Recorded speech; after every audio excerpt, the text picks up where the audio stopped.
Pemirsa Miraj News TV, hari ini kita berjumpa lagi untuk bicara tentang sesuatu yang luar biasa. Kejadian dan update situasi terkini di Gaza, Palestina sungguh mengenaskan. 2 bulan setelah perjanjian gencatan senjata pada tanggal 18 Maret yang lalu dikoyak dan dirobek oleh Zionis Israel dengan melakukan penyerangan yang tidak terduga dan tanpa belas kasihan.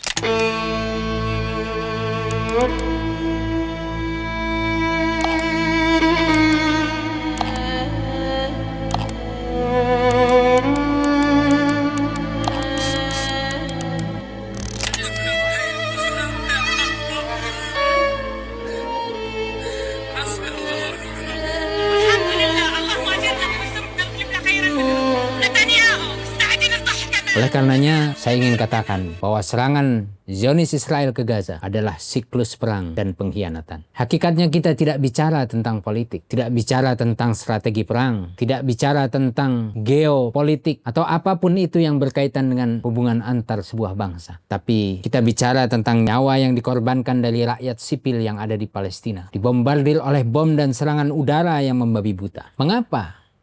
Dalam situasi gencatan senjata yang sudah disepakati, Israel kemudian melakukan serangan tersebut. Tentu kita tahu bahwa Zionis Israel adalah rajanya orang yang suka mengingkari setiap perjanjian. Padahal 2 bulan adalah masa yang memberikan harapan tentang kehidupan. Euforia dan kegembiraan serta rasa syukur rakyat Palestina yang sudah mengalami kesulitan dan kesusahan bisa bernafas lega dan menghirup hanya sedikit udara kebebasan dari yang disebut sebagai gencatan senjata. Tapi apalah mau dinyana, perjanjian gencatan senjata adalah urusan tentang kepercayaan di mana masing-masing dari dua belah pihak yang bertikai punya kepentingan. Yang satu memaksakan kehendaknya, sementara yang lain tidak bisa berbuat apa-apa. Zionis Israel terlalu pongah dan sombong dengan dukungan dan peran dari Amerika yang secara kasat mata terlihat di panggung dunia sebagai juru damai. Tapi sesungguhnya peran Amerika justru memperburuk situasi yang ada di Palestina, khususnya Gaza saat ini. Selama 2 bulan, Gaza mencoba bernafas. Mereka mencoba menikmati jeda yang disebut gencatan senjata. Tapi Zionis Israel merasa bahwa 2 bulan gencatan senjata sudah cukup. Selalu mencari-cari alasan bahwa gencatan senjata ini tidak bisa dilanjutkan. Mereka mengklaim bahwa serangan udara ke Gaza pada 18 Maret 2025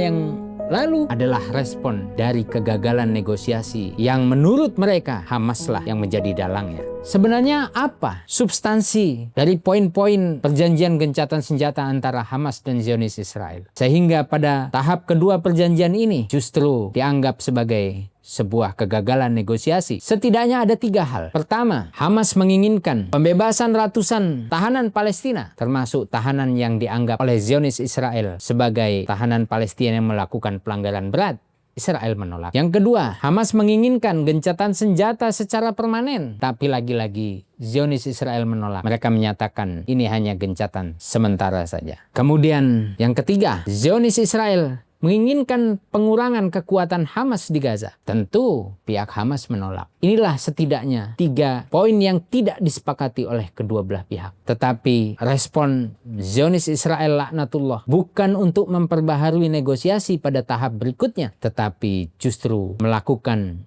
serangan udara yang membabi buta tanpa kompromi. Kita tentu bertanya, apakah ini perang? Tidak.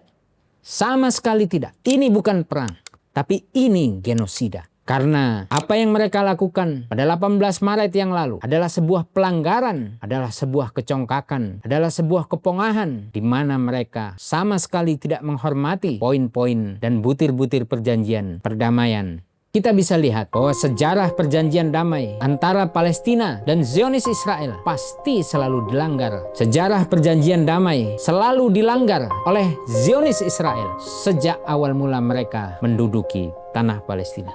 Sebut saja perjanjian Oslo 1993 dan 1995. Setelahnya terjadi penyerangan. Perjanjian gencatan senjata 2014, perjanjian gencatan senjata tahun 2021. Semuanya perjanjian yang ada. Rasanya tidak cukup kita membicarakan hal itu karena semua perjanjian itu pasti mereka langgar. Serangan 18 Maret bukan hanya tragedi, ini adalah bukti bahwa keadilan masih jauh dari muka bumi dan kesejahteraan manusia saat ini. Zionis Israel selalu menggonggong tentang hak mereka, tapi merampas hak bangsa Palestina. Mereka meracau tentang keamanan, tapi mereka justru yang menjadi ancaman. Mereka melolong tentang perdamaian, tetapi mereka yang memulai perang. Palestina tidak butuh belas kasihan, mereka butuh keadilan. Pertanyaannya, bukan lagi kapan ini akan berakhir, tetapi seberapa banyak nyawa rakyat sipil, orang tua, para wanita, dan anak-anak yang menjadi korbannya. Sebelum kita sadar bahwa ini bukanlah konflik, tapi ini selalu kita nyatakan sebagai genosida, pembantaian terhadap satu bangsa. Tidak ada lagi waktu untuk memperdebatkan. Konflik antara Zionis Israel dengan Palestina sudah selesai. Tampak di depan mata, di layar-layar handphone yang kita lihat dengan mata nanar. Nyawa mereka melayang seperti hembusan kapas yang tertiup angin. Terima kasih, semoga menjadi bahan renungan. Dan kita doakan mereka yang terzolimi dengan doa kesabaran dan kemenangan. Hasbunallah wa ni'mal wakil, ni'mal maula, wa ni'man nasir, la haula wa la quwata illa billah.